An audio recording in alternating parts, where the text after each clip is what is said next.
l'Innovatoire. Pour ceux qui ne connaissent pas l'Innovatoire, c'est une nouvelle plateforme digitale qui vise à inspirer les professionnels de la filière via des articles et des contributeurs.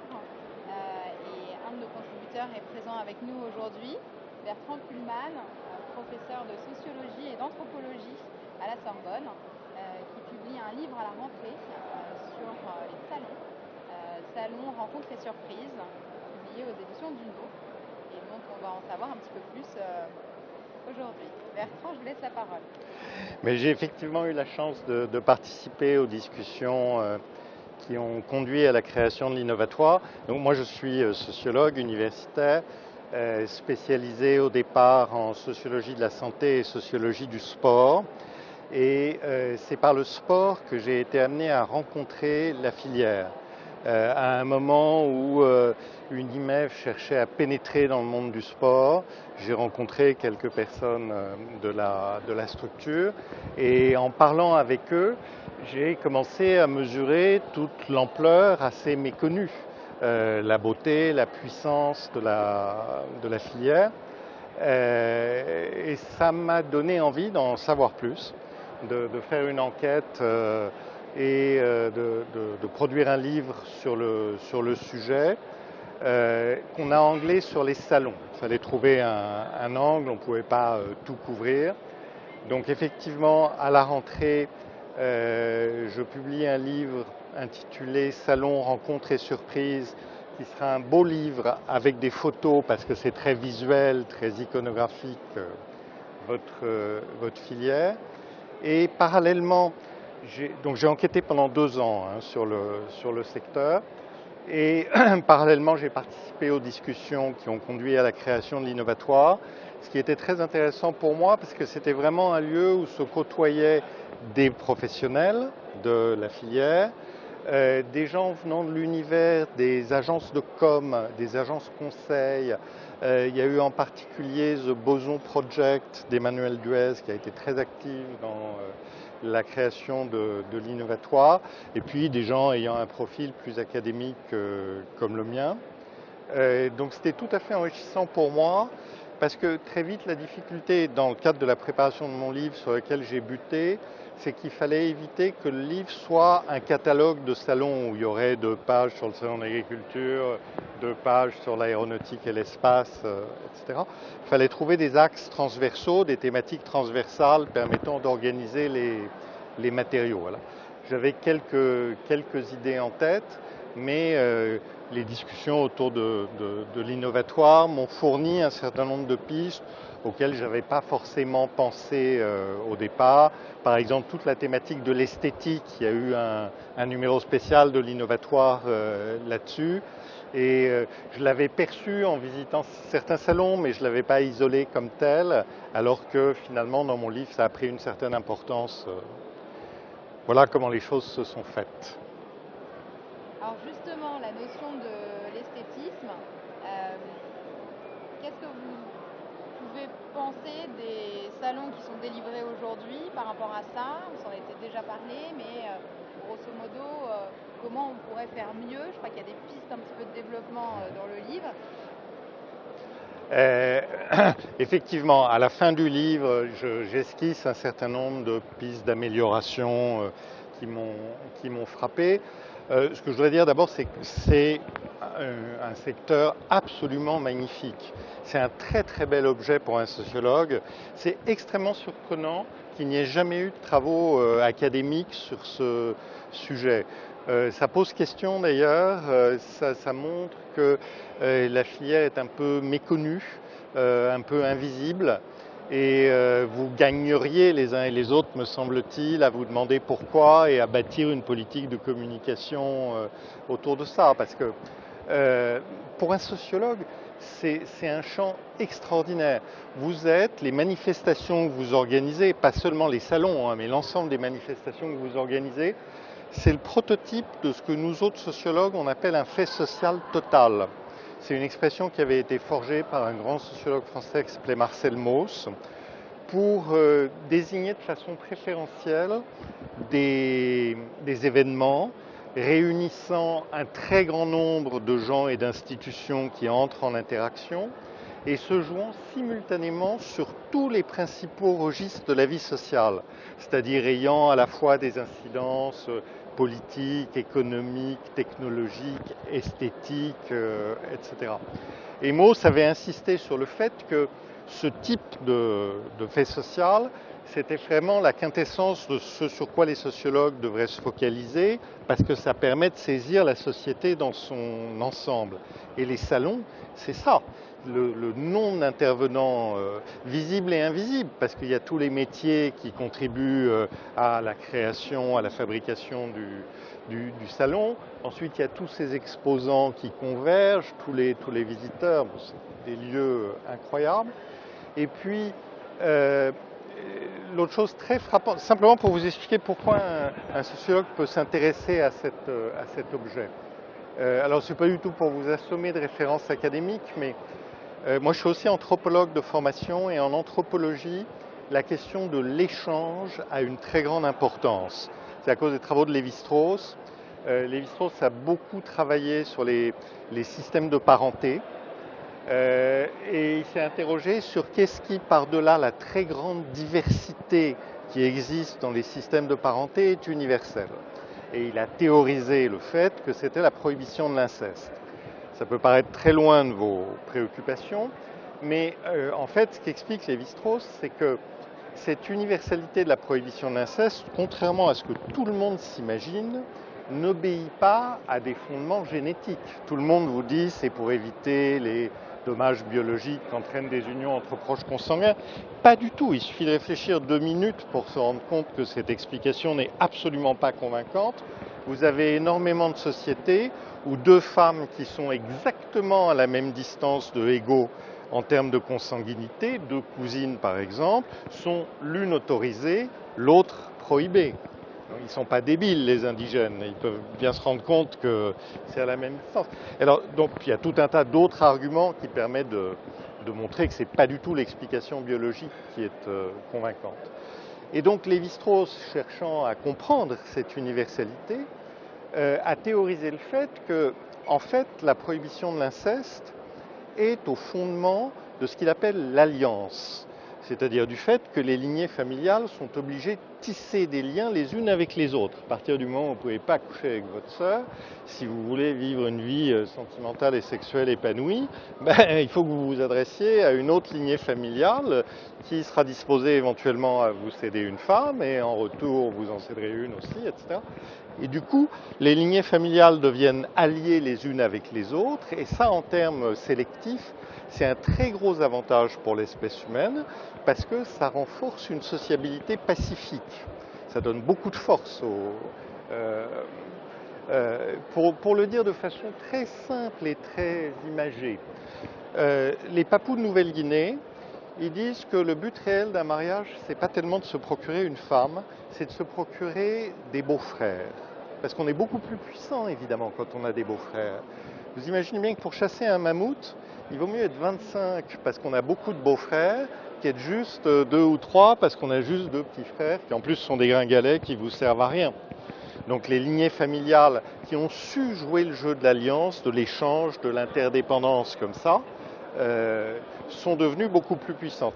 Et donc cette notion du fait que l'échange est au fondement de la sociabilité pacifique, de l'essor de la richesse, est une notion très importante en anthropologie. Je vais faire le lien avec vous. Ça vient prendre à rebrousse-poil tous les étudiants en sciences sociales. Et moi, quand je leur présente les travaux de Lévi-Strauss, je leur explique, mais le business, la mondialisation, c'est la condition première de la paix. C'est ça que nous enseignent les travaux de Lévi-Strauss. Il n'y aura plus de guerre aujourd'hui entre la France et l'Allemagne, tout simplement parce qu'il y a une telle interdépendance entre les économies françaises et allemandes que faire la guerre à l'Allemagne, ce serait se tirer une balle dans le pied. Et donc, ça fait lien avec vous, parce que la chose extraordinaire des salons, quand même, c'est que vous mettez côte à côte et vous forcez à collaborer des gens qui sont des concurrents, mais qui se rendent compte que c'est de l'échange, de la mise en commun que naît la force collective. Ça n'empêche pas d'ailleurs la concurrence. Et donc c'est une des dimensions vraiment anthropologiques des salons qui m'a intéressé. Alors, je n'oublie pas votre question, l'esthétique. Une des choses qui m'a frappé en étudiant les salons, c'est que les salons les plus réussis, ce sont des événements qui parviennent à trouver un juste équilibre, à concilier des pôles qui généralement sont considérés comme étant antagonistes. Alors, j'en décline plusieurs dans le livre, et une de ces polarités que je présente dans le livre, c'est matérialité esthétique. Les salons sont des lieux où il y a des enjeux matériels de business d'abord évidemment extrêmement importants, mais pas seulement de business. C'est une infrastructure logistique dont les gens ne soupçonnent pas l'existence et que j'ai essayé de restituer dans le livre. Il y a des impératifs de sécurité, donc des questions vraiment très très matérielles. Mais il y a aussi dans les salons pas seulement dans ceux qui sont dans des secteurs comme la FIAC, etc. Il y a un souci esthétique qui est quasi originel dans votre univers. Du coup, j'ai eu envie de faire des recherches là-dessus. Est-ce que vous savez pourquoi les salons s'appellent les salons? Pourquoi est-ce qu'on appelle ça les salons? C'est tout simplement parce que c'est une belle histoire. Quand Mazarin a créé l'Institut de France, qui compte notamment l'Académie de peinture et de sculpture, c'est au XVIIe siècle, très vite s'est instaurée l'habitude que les candidats à l'Académie présentent une œuvre pour postuler à l'Académie. Lorsque les candidats étaient acceptés, l'œuvre devenait la propriété de l'Académie. Et l'Académie a pris l'habitude, une fois par an, de présenter ses œuvres, de faire une exposition dans une grande pièce du Louvre qui s'appelle le Grand Salon. À l'époque, ça s'écrivait avec 2 L. Salon s'écrivait avec 2 L. Donc, ça s'appelait l'exposition du Grand Salon. Ensuite, ça s'est appelé, ça s'est appelé le Salon de la peinture et de la sculpture. Et ensuite, au XIXe siècle, il y a eu tout un mouvement à travers les impressionnistes, mais ça vous en avez sans doute entendu parler, de gens qui étaient refusés à l'Académie parce qu'ils étaient en dehors des canons académiques, et donc ils ont créé le Salon des refusés. Voilà.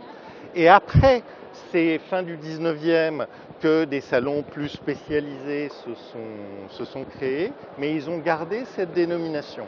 Et c'est amusant parce que c'est comme si cette préoccupation esthétique, elle était dans l'ADN originel des salons. De fait, l'art déco, par exemple, a été incroyablement présent à l'origine des salons dans les années 20, dans la beauté des affiches, etc. Et aujourd'hui encore, alors, vous avez des salons qui, en raison de leur vocation propre, déploient vraiment des choses esthétiques splendides. La Biennale Paris, l'ancienne Biennale des Antiquaires, c'est une merveille. Alors évidemment, c'est servi par la nef du Grand Palais, mais il y a un souci de la scénographie qui est absolument splendide. Tous les événements qui ont lieu au Grand Palais, la FIAC, évidemment, c'est très beau. Mais en réalité, ce souci est présent, je trouve, dans tous les salons. Les gens sont assez fiers de présenter leurs réalisations. Et par-delà l'envie de vendre leurs produits, ils ont envie aussi de les mettre en valeur le plus joliment possible. Ce qui fait que les exposants, pour des raisons qui ne sont pas seulement des raisons de business, rivalisent aujourd'hui de beauté et d'originalité. Parce que je suis allé voir aussi du côté, je n'ai pas interviewé que des organisateurs, j'ai interviewé aussi des exposants et des prestataires. Et pour vous donner un exemple, Renault, au mondial de l'automobile, a cherché à se démarquer des autres grands constructeurs automobiles. Alors, ils ont un truc immense, mais Peugeot a un truc immense aussi. Ils se sont dit, il faut qu'on se démarque grâce au son, pas seulement grâce à l'image. Donc ils ont fait appel à un prestataire qui est extraordinaire, dont je parle dans le livre parce que j'admire vraiment ce qu'ils font, qui s'appelle Sixième Son, qui est la boîte qui a inventé l'identité sonore des marques.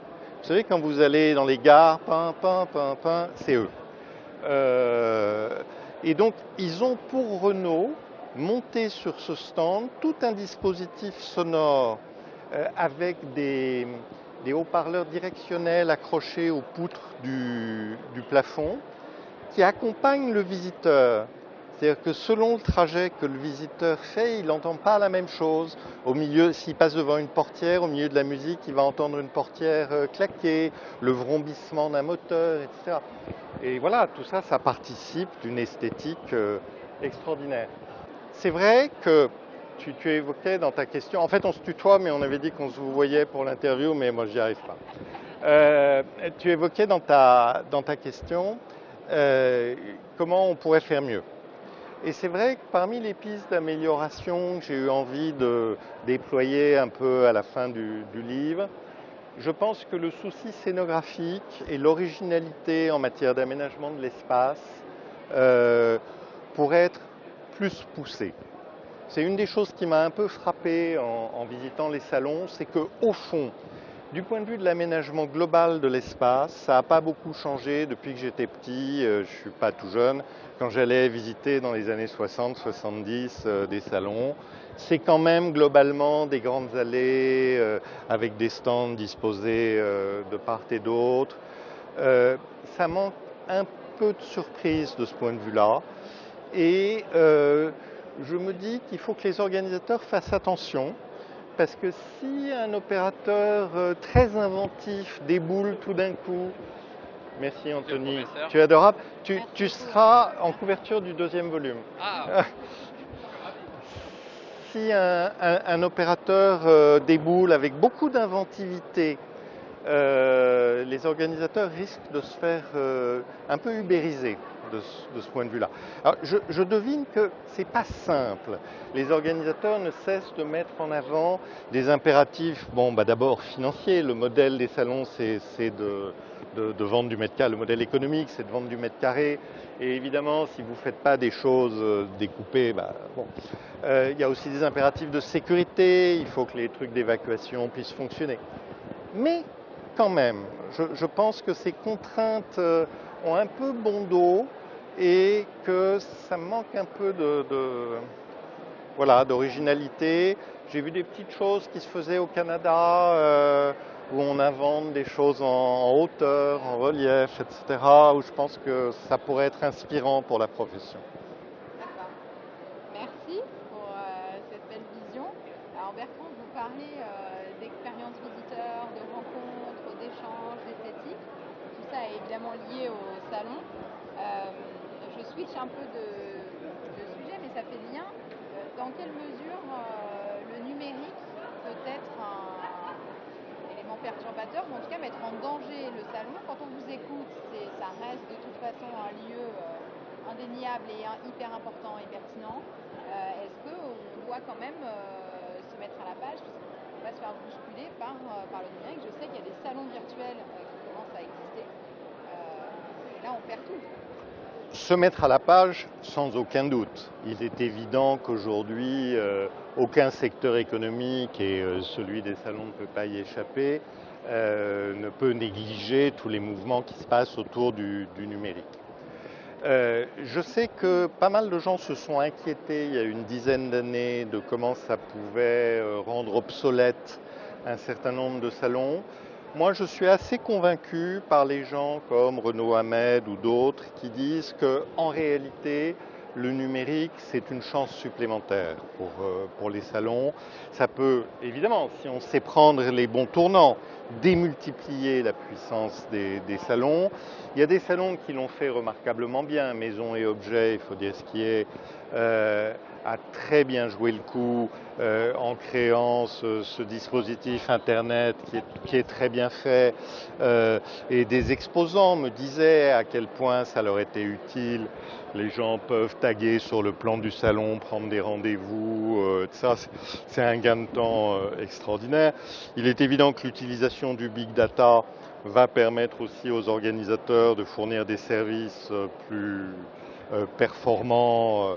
Mais il faut évidemment prendre le tournant. Vous savez, dans mon métier, Internet, ça change tout aussi. N'importe quel étudiant aujourd'hui peut aller écouter les cours d'anthropologie des professeurs d'Harvard. Donc vous avez intérêt à être sacrément bon dans votre secteur si vous voulez lutter avec cette concurrence-là. D'accord. Est-ce que vous avez des questions? J'aurais un commentaire par rapport à ce que vient d'évoquer Bertrand sur le numérique. Je pense que le numérique n'est pas un ennemi du salon, il est un allié. Oui, je pense. Parce qu'il augmente le salon, comme vient de l'expliquer Bertrand. Oui. Il permet d'optimiser la participation et la présence sur un salon en identifiant des exposants, en préparant un parcours de visite. Et surtout, et c'est ce qu'a très bien fait aussi Maison et Objets, il permet de prolonger. Tout à fait. Absolument. De visite et la relation entre l'exposant et le visiteur après le salon. C'est ce qu'a fait Maison et Objets à travers la plateforme ROM, où l'ensemble des produits continue à être référencé en enfant. Donc, le numérique, pour moi, est le meilleur allié de cette collection. D'ailleurs, on voit bien, on a encore vu dans l'image de Databook qui est paru avant-hier, le BD Salon reste l'un des rares médias sur au-delà d'Internet à connaître la croissance des lancements des instituts. Ce qui montre bien que le salon virtuel peut être retrouvé en danger au salon. Je pense qu'effectivement, à travers des outils dopés à l'intelligence artificielle, pour justement multiplier les interactions et les connexions et tout ce qu'on peut voir avec les rendez-vous d'affaires, les solutions de matchmaking, effectivement, c'est un gros plus. Et ça, à mes yeux, il faut quand même repenser certains formats et se dire... Ça n'exclut pas, bien sûr, le fait de faire évoluer les Il faut le mettre au service de l'expérience client. C'est aussi une des pistes sur lesquelles, me semble-t-il, des améliorations sont possibles. Je suis frappé, pour dire les choses de façon très simple, je suis frappé par le fait qu'il n'y ait pas dans une convention comme celle-ci des représentants des exposants et des visiteurs. Alors c'est un peu compliqué, j'imagine bien, c'est pas simple, mais si vous voulez vous frayer la voie vers l'avenir, faire de la prospective, il faut d'abord que vous soyez à l'écoute de vos clients. Et bon, il y a beaucoup d'efforts qui ont été faits en matière d'expérience client au cours de ces dernières années par les organisateurs. Je pense qu'il y a encore beaucoup de chemin à faire. J'ai discuté avec pas mal d'exposants. Alors, il y a cette rengaine continuelle des exposants sur le fait que c'est trop cher, c'est très cher par rapport au service qui est rendu. Il faut faire la part des choses parce qu'en même temps, quand vous leur demandez quel est le média le plus opérationnel, c'est le salon qui vient en premier. Mais bon, c'est vrai que c'est cher la présence dans un salon. Et oui, tout à fait.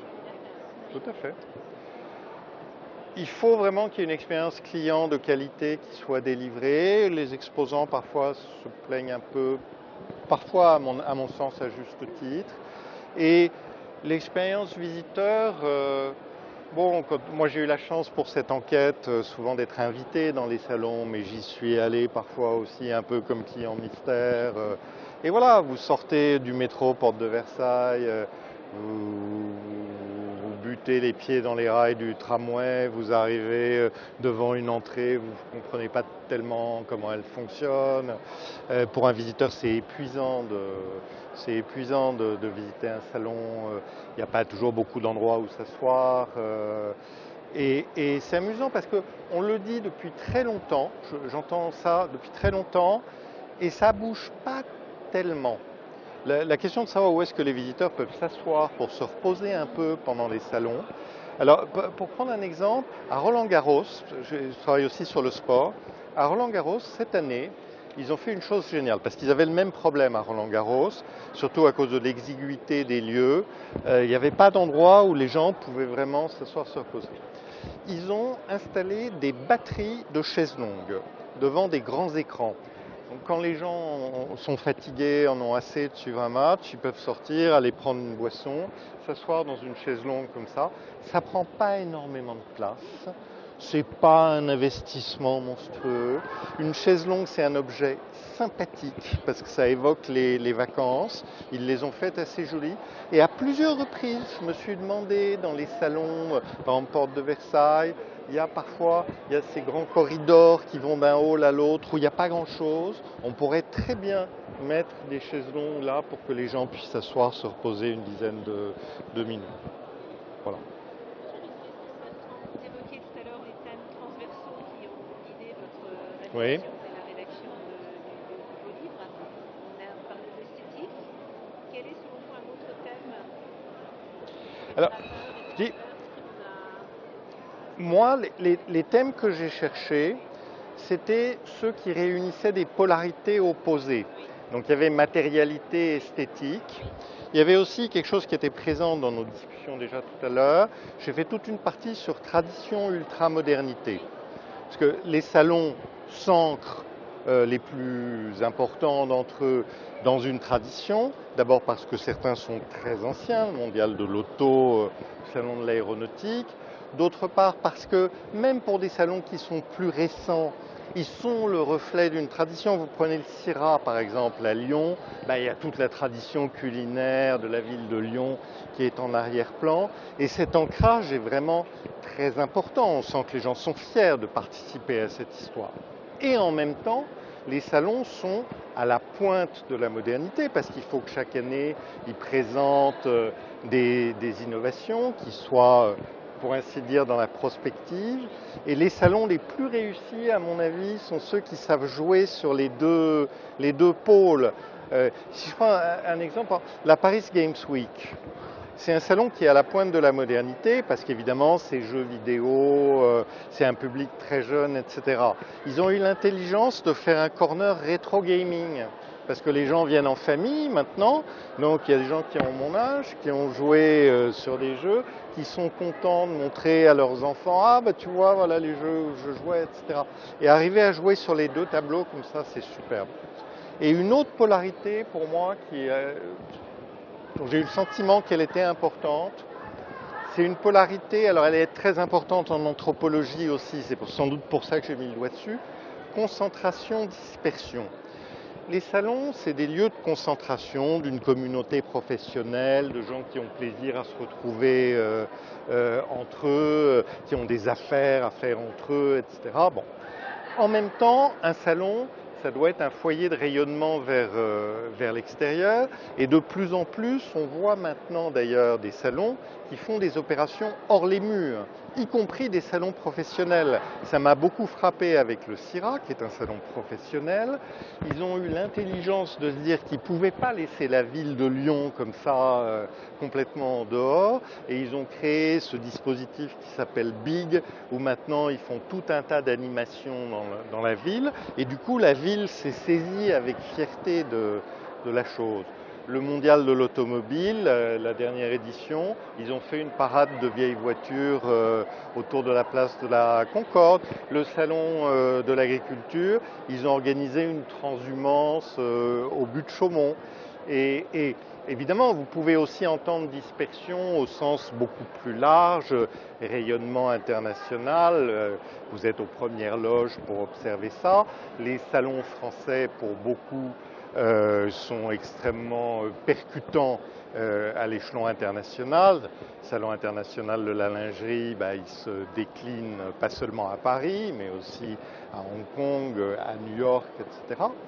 Et donc les salons, c'est à la fois des lieux où les gens reprennent des forces comme ça, ensemble, et puis ensuite l'énergie doit rayonner. Voilà. Est-ce que c'est pas justement ça la clé? Vous parliez de l'expérience du visiteur qui commence dès la porte de Versailles, de cette problématique de pas suffisamment de zones de repos, voilà, la ville qui continue le rayonnement d'un salon. Est-ce qu'on ne devrait pas, nous, organisateurs de salons, davantage travailler avec les collectivités et les opérateurs de sites, sans les mentionner, mais notamment voilà, porte de Versailles, etc., pour délivrer des événements de plus grande ampleur et juste aussi dans l'expérience visiteur? Je pense que toutes les choses sont liées en fait. Euh, le fait de développer des choses esthétiquement de qualité innovante, l'expérience visiteur et les rapports avec les collectivités et notamment avec les pouvoirs publics sont des pistes sur lesquelles il faut absolument que la filière travaille. Ce matin, dans son intervention, le président a beaucoup insisté là-dessus. Je pense que vous n'avez pas, avec les pouvoirs publics, des rapports qui sont à la hauteur de l'ampleur et de l'importance de votre filière. Alors, il y a des raisons historiques à cela. Je pense que les responsabilités sont partagées, que c'est dommage. Des choses ont changé avec la signature du contrat de filière. Ça ne se présente pas exactement de la même façon à Paris et en province. À Lyon, par exemple, ça m'a frappé. La municipalité a vraiment compris l'importance de cette filière pour le rayonnement de la ville. À Paris, c'est peut-être un petit peu moins convaincant. C'est dommage parce que améliorer la qualité de l'expérience visiteur qui vient à un salon Porte de Versailles, ça ne peut être que des efforts croisés de la municipalité, de Vie Paris et des organisateurs de salons. Et je sais, j'ai participé à des réunions pour observer, je sais que par moment, la profession a un peu tendance à baisser les bras en se disant on a fait beaucoup d'efforts vis-à-vis des pouvoirs publics, ils ne comprennent pas, etc. Vous ne pouvez pas baisser les bras. Il faut que vous trouviez les bons arguments pour leur faire comprendre l'importance de ce que vous faites, à la fois sur le plan économique et sur le plan sociétal. À Paris, ça me paraîtrait vraiment, vraiment crucial. Pour les visiteurs étrangers, améliorer leur expérience de ce point de vue-là, ce serait vraiment important.